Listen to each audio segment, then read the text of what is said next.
apa yang menyebabkan kewaspadaan dan ketekunan iman menjadi gagal di dalam menanti daripada kedatangan Tuhan.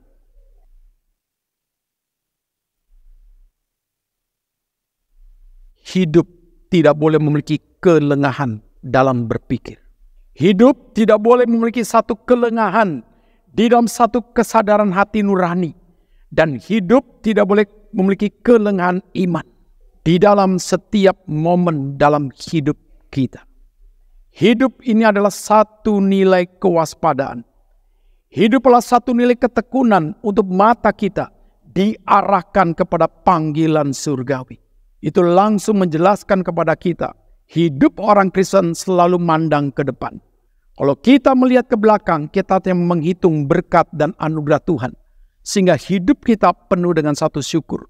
Tapi secara esensi kita diajak untuk selalu berpikir futuris. Nah, di dalam bagian inilah saudara, Allah tidak mungkin gagal. Ketika Dia sudah menyelamatkan kita, dan di mana Kristus sudah kita terima sebagai Tuhan dan Juru Selamat, dan Kristus bertata dalam hati kita, Dia pasti tidak mungkin gagal. Kenapa terjadi kegagalan? Karena kesejatian iman orang itu sendiri. Kenapa ini bisa terjadi? Alkitab sudah menjelaskan. Ada petani yang menabur di pagi-pagi hari. Ada petani yang menabur di malam hari. Dan ini tumbuh menjadi gandum yang baik. Ini tumbuh menjadi satu ilalang. Tumbuhnya di mana? Tumbuhnya di gereja. Tumbuhnya di mana? Tumbuhnya dalam komunitas tubuh Kristus. Kenapa bisa tumbuh? Karena sama-sama memiliki pengetahuan, sama-sama memiliki perasaan dan kehendak untuk seolah-olah belajar akan firman. Dan murid-murid bertanya, Tuhan, jika demikian, bukankah lebih baik ilalang itu dicabut saja? Maka Tuhan Yesus bilang, jangan. Jikalau ilalang itu kamu cabut, berarti semuanya juga akan tercabut. Biarkan sampai waktunya akhir zaman. Semua akan dipisahkan. Dan kita akan mengetahui dari buahnya mana gandum, mana ilalang. Di dalam bagian ini langsung memberitahu kepada kita, Tuhan menetapkan setiap gereja yang sejati ada di gereja. Yaitu orang-orang tebusannya yang disebut eklesia. Imamat rajani, bangsa yang kudus, kepunyaan Allah. Tapi setan juga menginvestasi hamba-hambanya. Menginvestasi orang-orangnya ada di gereja. Bisa seperti gembala. Bisa seperti pengurus. Bisa seperti aktivis. Bisa seperti daripada jemaat biasa.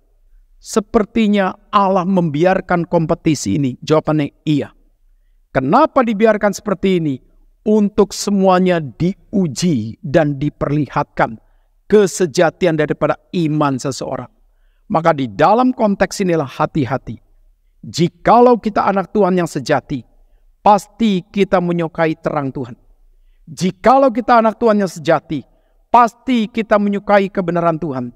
Jikalau kita anak Tuhan yang sejati, pasti kita menyukai kesucian Tuhan.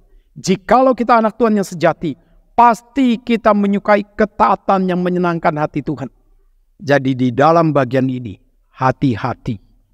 Kenapa ini penting diulang oleh Tuhan Yesus? Mengingatkan kepada kita, gereja harus menjadi gereja yang sejati. Mewakili kebenaran Tuhan. Mewakili suara hati Tuhan. Mewakili pengajaran Tuhan. Mewakili kemuliaan Tuhan. Dan gereja harus dijaga kesuciannya.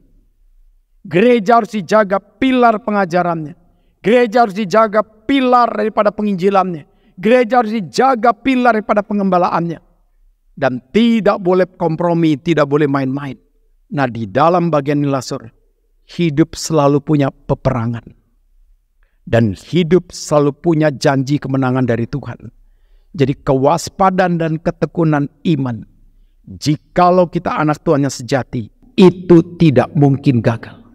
Tapi kenapa Tuhan ingatkan ini terus? Supaya kita sadar, tanggung jawab imanmu itu apa?